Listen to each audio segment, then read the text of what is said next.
going on, Vikings fans? My name is Patrick Siepman. I'll be your host for today's show. And coming up on today's show, we're going to be diving into 3 NFL free agents that I think the Minnesota Vikings will consider signing before the start of Vikings training camp coming up here in early August. So I think these are going to be 3 guys that the Vikings could potentially sign, and actually 3 guys that I think could contribute to helping the Vikings win in this upcoming year. But before we get into that, we are only 49 subscribers away from hitting 13,000 here on Vikings Now. So if you guys haven't hit that sub button already, I would really appreciate it. We only need 49 of you guys, so I know there's 49 of you guys watching out there who haven't hit that sub button yet. And if that's you, consider it. Go down there, free way to help us out here, and hit that sub button.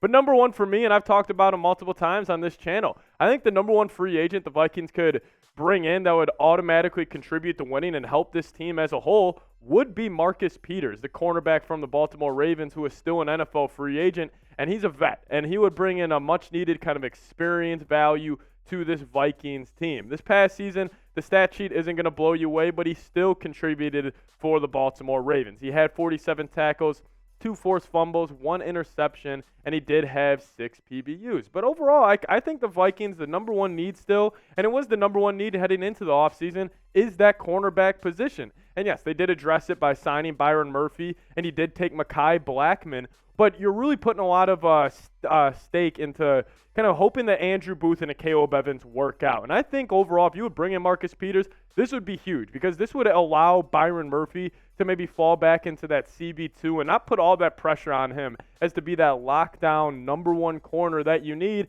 And then also it lets guys like Booth, Evans, and Mekhi Blackmon kind of sit back and develop a little more where they're not needed to, where you're going to have to roll out a Booth or an Evans week 1 and have them match up with another team's wide receiver too. I just think adding Peters would add a lot more depth, and it would be huge for not just the Vikings team as a whole, but specifically for that cornerback room. And in terms of his fit with Brian Flores, it's perfect. Like, Marcus Peters, what he excels in is that press man coverage where you're getting up in a dude's face, you have no safety help over the top, and you're just going mano-a-mano, head-to-head against a wide receiver, and that's what Marcus Peters does well. We know Brian Flores is going to want to get creative with blitz packages and really have a focus on adding pressure to the opposing team's quarterback, and when you do that, that means there's normally not a safety over top, and Marcus Peters has done that his entire career, especially with the Baltimore Ravens. We know the Ravens are a very blitz-heavy team, and Brian Flores kind of takes a page out of that book. So I do think in terms of fit-wise, I think Marcus Peters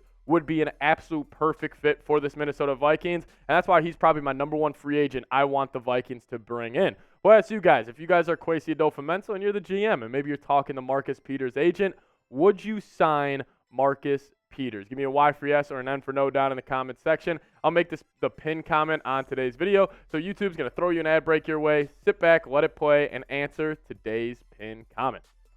Number 2 for me is a former Minnesota Viking. He had a short little tenure here. Yannick Ngakoue, probably the best edge available still, and many NFL teams have been kind of diving into seeing what the situation is with him. But if you guys remember, he was on the Vikings for about 7 games in, I think it was the 2020 season.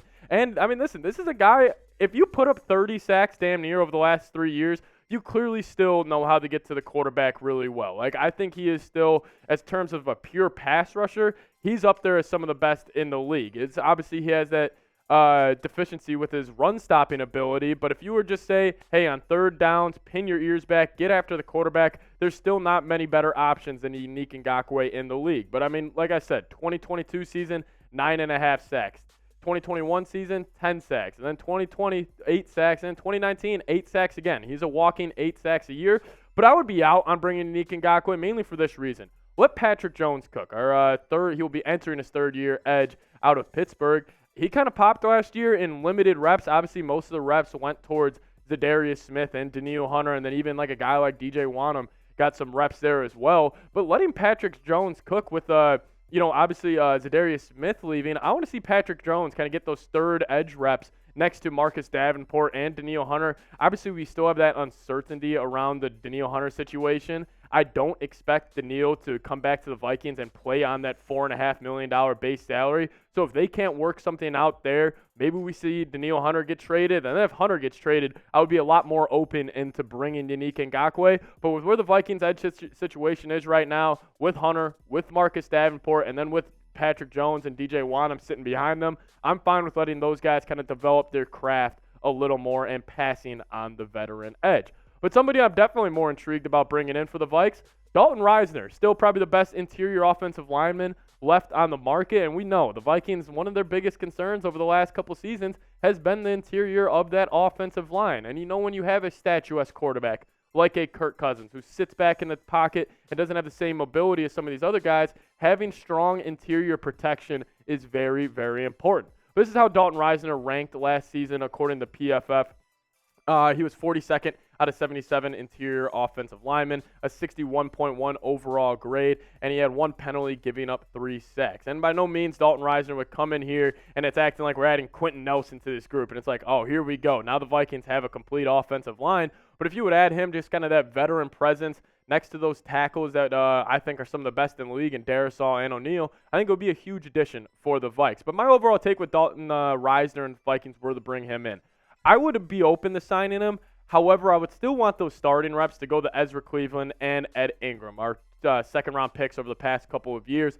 Ed Ingram, second-round pick last year, we'll start with him. He kind of had a roller coaster season with the Minnesota Vikings. It was very up and down. I swear it was like one game you're like, oh, this is the game Ed Ingram popped. And then the other game, he was ragdolled in the trenches for most of the game. Like, Ed Ingram, I think it's just consistency that's going to have to kind of come into play with him. And then also with Ezra Cleveland, like consistency is also a problem of his. Our second-round pick out of Boise State. Obviously, Ezra Cleveland, he did start off as a left tackle, so maybe this is the year where he's finally firm or very comfortable at that left guard spot. But if we were bringing Dalton Risner in, I still say give the first-team reps to those two, still let them develop and see what we have in our own house.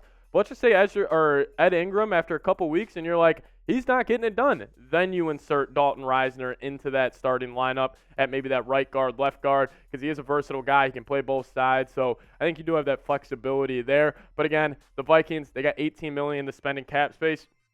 Will go towards an offensive guard? I'm not sure. But of all of these three, if I had to pick one, I would pick Marcus Peters, no doubt. I just think in terms of fit with Brian Flores' system and just fit in what the Vikings need defensively and just overall as their team, I think Marcus Peters checks both those boxes. I've always been a huge fan of his game, and I always say, playing secondary in the NFL, you need to have some sort of swagger. You need to have sort of confidence, cockiness, whatever word you want to use. Marcus Peters is that, and I think that will kind of translate to the rest of the guys in that secondary.